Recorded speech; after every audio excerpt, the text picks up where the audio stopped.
welcome to this week's edition of the Scenic View podcast. I'm your host, Jonathan Owens, Communications Director here at Scenic, joined by Executive Director Artis Watkins, Government Relations Director Suzanne Beasley, and podcast producer Sam Klein. Welcome, everyone. Hello. I got to say, it's much easier to do when it's scripted out for me. I think it's a lot faster, though. Maybe I need to slow down just a little bit. But today is Wednesday, April 23rd. It's spring break for the legislature, from what I understand. It is. What does that usually coincide with, Easter and school breaks? Yeah.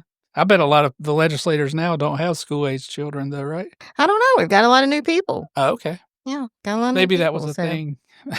Yeah, I think it actually kind of started because there were... It became a tradition, I think, when Speaker Moore had Yeah, because his kids were in young. school. Okay. Yeah. Because they've only been in college. Yeah. So they're on spring break this week, which gives us a minute to catch our breath, but we've still continued our conversations with legislators, keeping things fresh till they get back next week. Just a quick recap. The governor's budget obviously came out. The Senate budget came out. We weren't happy with either of those. So now the budget has moved over to the House. It's going through its process there. We've heard from some staffers that the House is actually running a little farther behind than they wanted to be at this point. I know Artis and I have got some meetings set up next week with some of the appropriations chairpersons, so we'll get some more information there. But that's where we are as far as the budget journey. So the goal is usually to have a budget by June 30th or whatever for the new fiscal year. How likely do you think that is this year? It seems like they'd be ahead of schedule, especially with the Senate already passed. Well, I mean, we'll see. The House isn't going to rubber stamp anything that came over from the Senate. So there's going to be a lot of discussion, things that the House wants to see in the budget. So that's going to take some time, but that's a hard call. Are we actually going to have it in place? Because it could happen. Or are we going to have one at all? Because that could happen. Mm-hmm. Or are we just going to be late? Yeah, it depends how many differences there are. And I think you have to first figure out what your differences are on what you want to bring in. Yeah. And how many tax breaks you might want to give, and that brings in less. So then you have to figure out how to spend a lot less. Yeah. And then you have to make sure you're planning out from that so that you continue to spend even less. So I think there is a little bit of difference of opinion in terms of revenue, how much of a tax break they're talking and how quickly they want to keep whittling away at the tax rate. So just a question, if I know like last year, they didn't even pass a reconciled budget, right? So this year they have to do a budget, right? I mean, they have to pass something or no? Yeah, well, there's nothing in place. Yeah, I mean, other than what's... They're not going to continue spending at current levels. That part is clear. And they can't. They don't have the money. Yeah, by year two, they would they would have to put money. Yeah. I guess the question I'm asking is like, do they have to meet that July 1st deadline? Well, clearly no. Okay. Yeah, clearly no. Yeah, so I don't know. We've had Christmas budget before. One thing we've seen, though, like Suzanne said, there's a lot of new people. And if you want people to run for the legislature, you can't be around the whole year. Yeah. That's not what a citizen legislature is supposed to look like. They're supposed to have jobs back home. And so really, we had gotten down to where if you weren't independently wealthy or retired, there was no way. You couldn't serve. Yeah, you couldn't support yourself and your family and serve. And so a lot of people have left the legislature, not because they didn't like it, but because they could not sustain that for them and their families. So it's going to be interesting to see how much push there is from some of the newer, younger people who have families and jobs and lives that want to get the business done and get out. Yeah. I mean, it's definitely not a lucrative job. No, it's less than $14,000 a year. That's giving up a lot of your life just for $14,000 a year, right? Well, and that's a whole debate. Oftentimes state employees will say, are we getting a raise? And then they'll wonder, is the legislature going to give themselves a raise? And I'm like, you want them to. Yeah. Give themselves a massive raise because honestly, you need people who understand what it's like to have a job to get by, or just a regular person. Yeah. And at $14,000 a year and having to be away from your family so much of the time, you're not going to get many regular Joes and Joettes in the legislature making laws. And that means you're increasingly going to get folks who are not really in touch with your average North Carolinian. So the Senate's budget, we talked about last week that it did include all the DAVE initiatives, the division of accountability, value, and efficiency. Yeah, Is that right? Okay. that's right. And in that, the state auditor will be tasked with finding cuts in government. But the Senate's budget itself also called for some positions that I don't think we touched on a little bit, but maybe we should review that a little more. It seems like there's a concerted effort to call state government bloated, from what I understand. I'm seeing that a lot. That word, Yeah. that word's That's the floating buzzword. around. Yeah. It's bloated. How do we feel about that? Well, it's incorrect. Yeah. I mean, bloated, it's an interesting term, first of all, to use on a non-living thing. But if you're saying, hey, bloated, you think a lot of waste, a lot of just built up over time, unnecessary waste. And we've already established that if you go to the General Assembly's own website, you can clearly see the size of state government over the last 15 years has decreased. It has not increased. It has decreased by a lot, almost 24%. Mm-hmm. Less positions than we had 15 years ago. But the population during that time has grown 16%. So we have 24% less people to serve 16% more people. That's the opposite of bloat, starving. Right. So we have a very svelte state government. It's gone beyond svelte into starvation mode. Yeah. Well, and it's hard for me to. We are still having the conversation about the vacancy crisis that we have in state government, and to talk about bloat at the same time that we're talking about a prison that's 67% understaffed. My concern is it creates with the public. It intentionally creates with the public. The idea, it perpetuates this idea of state government as just tons of people doing nothing. And that's so, first of all, disrespectful. But number two, dangerous. Because if you don't have enough public servants, what are you going to do when you have a crisis and you need them? Or just every day-to-day things that affect their safety and public health. And folks aren't going to know that until they stop getting those services. Right. And then you cut stuff and businesses aren't going to find North Carolina to be attractive. Infrastructure is a key reason businesses give for why they locate somewhere. So you could throw all the money you want to, whether it's the Innovation Fund, or if you take that money back and you decide to create a different thing than the Innovation Fund to throw money at corporations to come here, that is a losing game. If you have a good climate, which we do, climate, but also the good economic climate where the infrastructure's in place, you've got an educated workforce, you've got roads that are functional and nice, and you've got services, then that's attractive to businesses. That's when they want to locate here. So it's just not prudent at this juncture, as a past president would say. So the Senate's budget specifically states, according to NC Newsline, and I cite that because I haven't totally read the Senate's budget, but you guys probably have. But it says that it pledges to slash obsolete programs and bloated bureaucracy, that it's actually in the budget. Right. Obsolete programs, I don't know. I'm not saying you're not going to find something, some little program, maybe a 2-3 person program that none of us have ever heard of that might still be out there. I think I'd be shocked, though, honestly, the way appropriations subcommittees work when they pull agencies in. You know, these appropriations chairs don't just throw darts at a dartboard to create the Senate and House budgets. They bring agencies in over a period of weeks in committee and have them give information to them. And so if there's something that looks like, what is that? It seems like the question would have been asked. If not, we have a different problem. Yeah. But I don't know what would be obsolete out there. And certainly some of the things on this list we're looking at with the Senate cuts. And again, these cuts are prior to any efficiency efforts taking place. Yeah. But as you look through that list, I am not sure what is considered obsolete on this because all of these things are needed every day.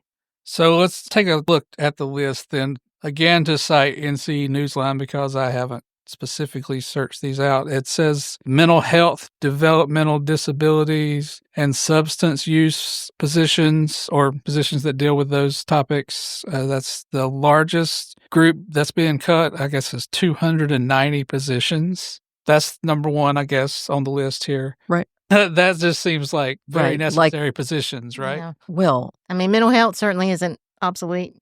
yeah. And I think I brought this up to y'all earlier, but just because they're not filled doesn't mean the departments aren't trying to fill them or really need to fill them. That is a notion that is, that fire's catching, rather, that people are throwing out there that these vacant positions have been vacant for so long because we don't need them. Yeah. And because agencies weren't even trying to fill them. Or maybe it's such a hard job that you're not paying enough to fill it. Ding, ding. Or maybe, there's, I know people who've worked. But that's not what's being thrown out there is the reason. Yeah. It's really hard to fill those positions. Yeah, and that's the top reason. Right. Ironically. OSHR Director Stacy Meyer has talked about how she's going to completely revamp the hiring process, make that better, which according to her, it takes about 6 months to get someone hired, and which is insane. Yeah. In 6 months' time, that person's gone far down the road. Who can wait 6 months if you're looking for a job? And then we've got agencies over here waiting for the people that they found that could fill the position, and that's just a bad situation all the way around. But we're looking forward to working with Director Meyer through that. And I've heard from our members, even when they apply for the jobs they have, it was really hard. It's a lot of work just to fill out the application. So there's definitely needs to be some revamping. But that's addressed. You've got an OSHR director that says, I'm taking this on, we're going to fix this. And you've got the General Assembly, who sounded like in the Legislative Oversight Committee meeting, they're on the same page with her. So I think that's part's going to be good. That still leaves the question of, okay, are these jobs vacant because they're not needed? And that's not true. That's not why they're vacant.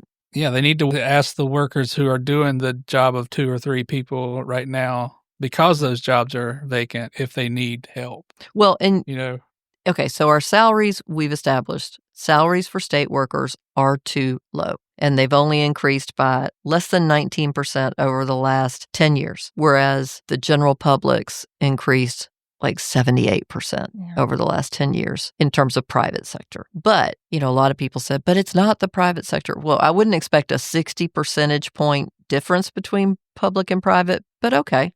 Let's look at the rest of the public sector. So state employees also make less overall. You might find some exceptions, but overall than their public sector counterparts, meaning city, county employees. And that's also crazy. If you look at a correctional officer 2 in the western part of the state, in the mountains, a correctional officer 2, so not an entry level, hiring level, makes $15,000 a year less than a Buncombe County Sheriff's Detention Officer starting salary. Just starting out, $15,000 less. And statewide, a starting correctional officer makes $5,000 less across the board than average county detention officers' starting salary.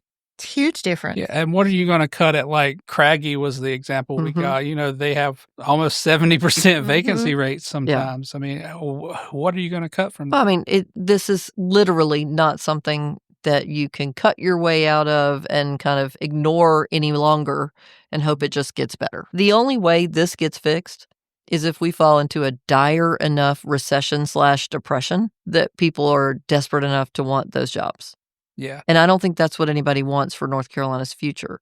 So that's the only way out of this without spending some money. We do have some extra, some surplus this year. And there's a lot of proposed spending going on in these budget plans. So our argument is you don't need to be spending on anything else until you're taking care of the basics. It's no different than our own household budgets in that regard. We probably don't need to go buy a boat, as much as some of us would love to, until we've taken care of the light bill. Yeah. That's where we are. So it's bad enough that we cannot compete with the private sector, but we cannot even compete.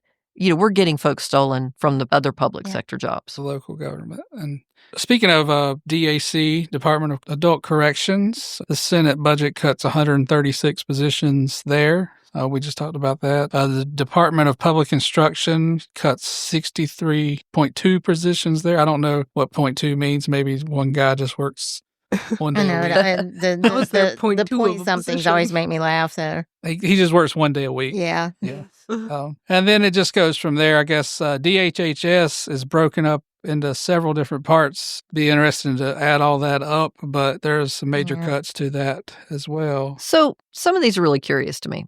Cutting jobs from child and family well-being. But then again, there's at least one bill out there that's got bipartisan support. Mm-hmm. The All Pro Dad. Yeah, how to be a dad. Yeah. And so we're proposing millions to go towards things like that, but you're cutting child and family well-being from HHS. So sometimes I'm having trouble making the policy fit the actions. Yeah. And, public health benefits, these are things, again, we're the most expensive state in the country for healthcare. So it's particularly vital that anything addressing public health that can be provided by the state not be cut, or else you just got more and more people who cannot even come close to affording health care in this state. And so they're going to go without until they end up in the emergency room, and it costs a zillion times more to care for them. So some of these, again, I'm not sure if they're penny wise, pound foolish in some cases. And then, adult correction, how in the world can you cut 136 people out of an agency where we are running a vacancy rate over 30%? And they are doing an amazing job at Department of Adult Correction right now, trying to market these jobs. But how are you going to sell that? You can't sell poo-poo. If you're paying that much less than a comparable job at a detention center at the county, who's going to want to do that? So I don't know how they can put enough lipstick on that pig. Looks like there's 19 cuts at the Department of Insurance, but in a smaller department, that's a pretty big cut, right? Yeah, and I think those jobs are around the SHIP program. Yeah. So it's super. You talk about something that would leave a lot of seniors in a bind. That's what those jobs are. I'm not sure about these. It's almost 36 jobs from the treasurer's office. Yeah. I don't know which jobs those are in the treasurer's office, but again, I think that's a really important agency. And then there are some agencies that are actually growing larger in the Senate budget. Here's a side question. The budget calls for the creation of the investment authority. Is that still going to be part of the state treasurer's office? If not, would that be where the cuts? Would it just be shifting those positions to somewhere else? Well, the board structure's not paid, so no. But I was just thinking maybe they move all the investment people into a separate entity. I don't know. I really don't know what we haven't seen details of what those. Yeah. But we're going to be doing a series of videos on what these cuts mean, these specific agency cuts for the public, because we're curious ourselves and want people to know, because it does sound really good to the taxpayer. Cut government. There's too much. I'm sick of my tax dollars going.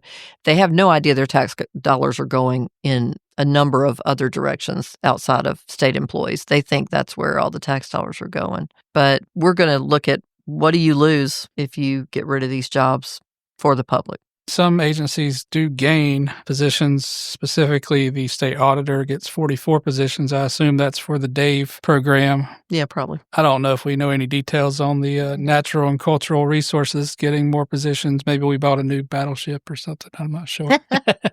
I really don't know. That's great. Yeah, that's good.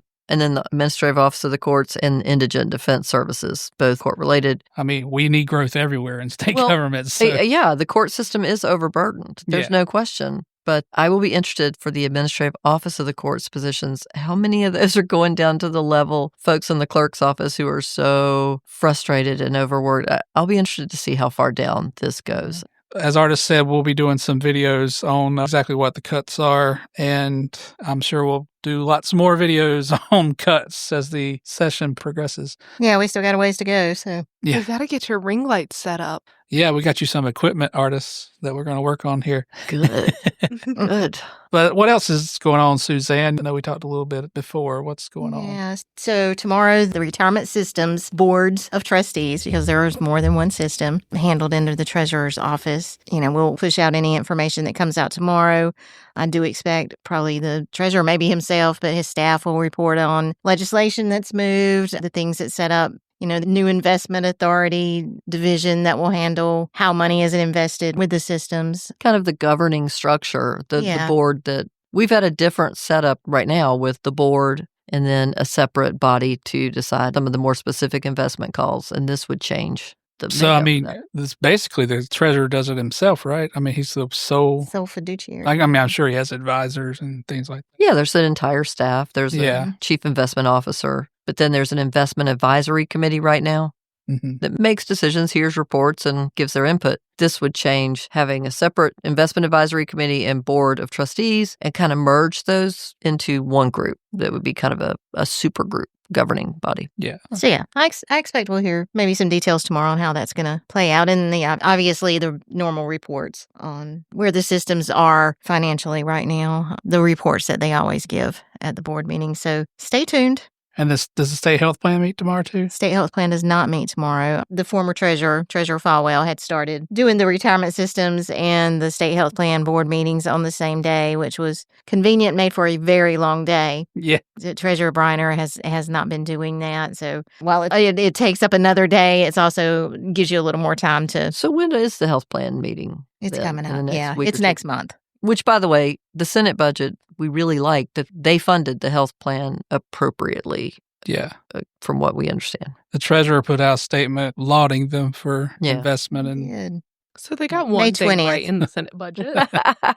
Well, I mean, I think it's hard when you're writing a budget. It's no doubt really, really excruciatingly difficult. And so you're looking at things that you think the public's going to like. And the public does, again, tend to like the idea of let's get rid of state employees.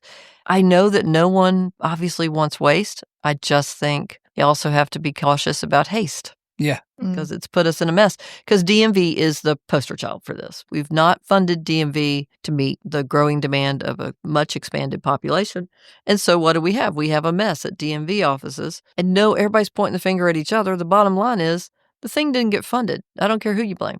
Mm-hmm. And so you choke out the funding for something and you're going to get what you put into it, which is not enough. And the public is really upset about that. And it's something they do connect in their mind to state government. Mm-hmm. But they get mad at the folks at DMV, which is a bunch of horse hockey, because that is not the fault of the people doing the jobs. Yeah. They're just as upset and frustrated as the taxpayers. And they are taxpayers, by the way, everybody that works there. And we got in kind of a discussion with some folks on X over the weekend about DMV, just some falsehoods that were being put out. And it seemed like people were ready to pile on to the employees, and maybe even they have like stories of an employee who was rude to them or whatever. But if you were dealing with the public 8 hours a day in a job where you're already grossly understaffed and you're already dealing with angry folks who have waited in line all day, you're going to have some issues come up. Well, they're human. Oh. They're human. But you know what I always keep in mind, too, when you hear people talking about grumpy people or having a bad experience is those are the folks that you always hear from. Right. Yeah, That exactly. one person, there are thousands of people that came and had a fine experience. Even hotels, restaurants, all of everywhere. That stuff. If you're going to write a review, usually it's the people who are the most upset, who are the loudest. Yeah. But DMV, there's no question there's issues. There are structural, fundamental issues. Mm-hmm. And again, politicians are all pointing the finger at each other. Look, guys, it really doesn't matter who's to blame. No. It has been through democratically controlled legislatures and Republican controlled legislatures, Democratic governors and Republican governors. So point away. Yeah. Because guess what? It's been neglected under everybody. But the funny thing is, across the United States, DMV tends to be underfunded. It is the most bizarre thing to me because if I was a politician, I would want everybody really happy with their DMV experience. It seems like that would be because that's probably one of the most access as part of state government. Absolutely. I would want them very happy. Most people are going to have some kind of experience. Yeah. I at had the DMV. to go yesterday. Yeah. And how was it? It actually wasn't awful. I was just getting my title changed over. She went to a plate. Oh, you went to I went like first thing in the morning as soon as they were opened. Yeah. Got in, got out. Yeah. Pretty quickly. Well, I had to make an appointment, but I got my license renewed back in November, and I was in and out in less than half an hour. Yeah, I was too. I will tell you that that's not always the case because I drive by the DMV in Sanford every day, and in the mornings there's just people everywhere. Shout out to the DMV in Sanford. Yeah, sorry. And I just feel so bad for the employees in there who are working. There's usually only like 4 or 5 of them in there, and there's like hundreds of people waiting out line, There were 3, but I think the walk-ins, I think they have like special hours. Like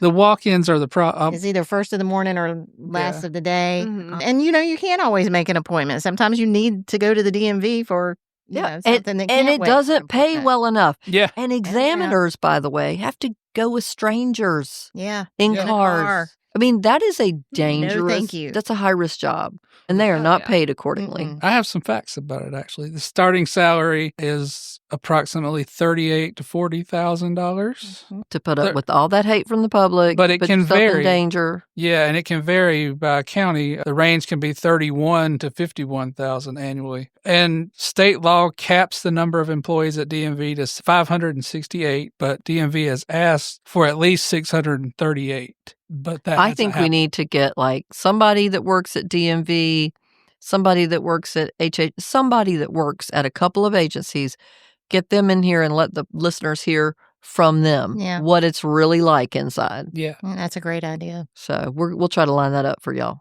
And just another aside, humor me, if you will. But like with all the Elon Musk Doge efforts, and it seems like everything is focused on cuts. But you could really use technology and AI and things and really make something like DMV much more efficient without cut. You could probably streamline a lot of processes if you just approached it in the right way. A huge part of the DMV issue is technology. Everyone's been clear about that in legislative meetings. That part is undisputed. However, technology can only get you so far. Yeah. I mean, we don't yet have robots to get in the car with people who are, doing a road test. So the problem is you still have to be able to afford competent people. Mm-hmm. And look, people are hanging in there, and we're lucky because some of them have been there enough time. They're hanging in there for their retirement benefits, their health care when they retire. But remember, since a few years ago, we can't hire people with those benefits because they don't get the same benefits. Yeah. Yeah. 2021, I think, is when they no longer get health care at retirement. Yeah. So if you're not going to pay enough, you can't take benefits away, which happened, or else you get this perfect storm and you get a very angry public. Well, that's a melancholy place for us to stop, but we'll stop there. It's real. Real talk with Scenic. Let's get to my wacky weird question of the week. John's wacky weird question of the week. So this may be kind of an obscure question, but I'm asking it because we haven't heard much from Sam today, and I know this is one of her favorite topics, so I want her to chime in. Taylor Swift. Yeah, what'd you think of the latest? No. Does social media make you happier or sadder in general? And if sadder, why do you keep participating in it? I think it's both on occasion, depending on the content. Sometimes I get happy, sad just from seeing puppies and stuff on that. I think for me, most of the time, it makes me happier because I see other people out there who've dealt with the same things that I have. I've also seen things that I look up to and wish that I could do, and it's made me more open to trying new things. There are still some times where I'm getting on there and I'm like, oh, this makes me lose all faith in humanity. And those are the days where I'll just pretty much stay off. But if I'm having a good day and everything on there seems pretty happy and cheerful, I'll hang out for a while. What do y'all think? And is it a generational thing? That's exactly what I was about to say. I think there's a generational part to it. Well, I mean, we're all addicted. Yeah. So let's just go out and throw that out there. That's what I was going to say. Truly I'm an addicted. addiction. That's why I'm still on there. And that's why I'm still going to scroll, even if it makes me mad or sad. Mm-hmm. But yeah, I have had to take steps to limit me too. Yeah. My social media, because it does take a toll on your mental health. And there's so much going on in our world, in our nation, in our state right now. And you hit what Twitter. Yeah, it's hard because of the work we do too, not to sink into it and just read everything that you're scrolling past, and it's all up in your head. But at the same time, you just have to put it down and step away from it. If I were 30 years old, I would stay triggered by most things on. Yeah. I really would. Well, I think that they do. I mean, I think a lot of people really do just stay mad. There are so many issues. On both sides. I mean, on both. Mm-hmm. Oh, any aspect of it. Yeah. I don't know if it's helping or hurting, but I really wish that the old Twitter was back. But that's just... I think one of the things for me is that I do typically stay away from the platforms that are more likely to make me sad based on the news of what's going around in the world, the country, the state. Mm-hmm. So I don't get on Twitter very often. I don't get on Facebook very often. I kind of tend to steer away from those platforms because they have more news articles that I'm like, that's going to make me feel bad. I think that's an age thing too. I think that more of us are inclined to be on Facebook that are our age and Twitter than younger people like Sam, you're going to go to TikTok or Insta. Pinterest. Yeah. Oh, now I love Pinterest. Pinterest will always make me happy. Yeah. That I don't think I can find something. Well, there's true. definitely things on there I could find that would make me sad, but they're more like quotes that I'd be like, oh, well, that just. I mean, there's sometimes I'm on X is where I like to hang out. But there's things that can be really fun and awesome and sometimes uplifting about humanity. But I think what has happened that at least what I feel is that it almost sometimes encourages people to bring out like the kind of pettiest, worst parts of themselves. It's like groupthink, and we just get meaner when we're a collective. It's like than swirling down the drain, just deeper and deeper, and the algorithm takes you deeper into the. Yeah, I was gonna say maybe that's because I've looked at too much negativity, and that's why my algorithm must just be like grumpy algorithm, just decayed. That's me. I'm on the decayed, grumpy algorithm.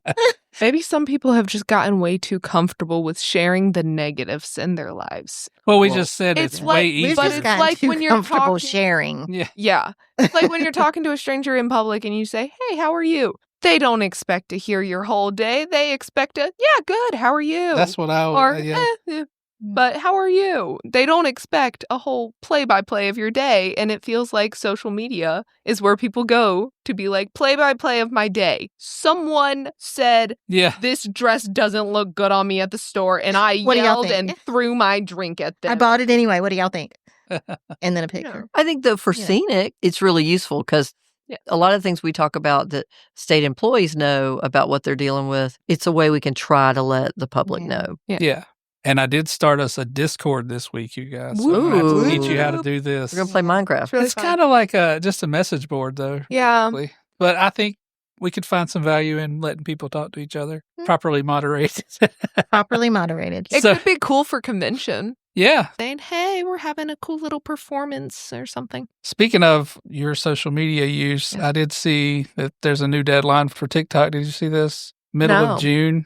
Now they're. Oh, dun dun. I feel like that deadline's going to keep getting pushed because we were only supposed to have this extra 75 days, and 75 days is gone. Briefly explain to me the whole Zuckerberg thing, though. Apparently, people think that he is behind this? People think that there is some deals in the works with Meta because recently on a lot of people's TikToks, they have been seeing a little notification pop up when they open saying, would you like to allow your friends on Facebook to find you on TikTok? Oh, okay. And usually platforms get connected when it starts saying stuff like that. So people are thinking that Mark Zuckerberg is getting involved. I don't know. He was all against it, up in arms about it, all in January. I have beef with Google right now.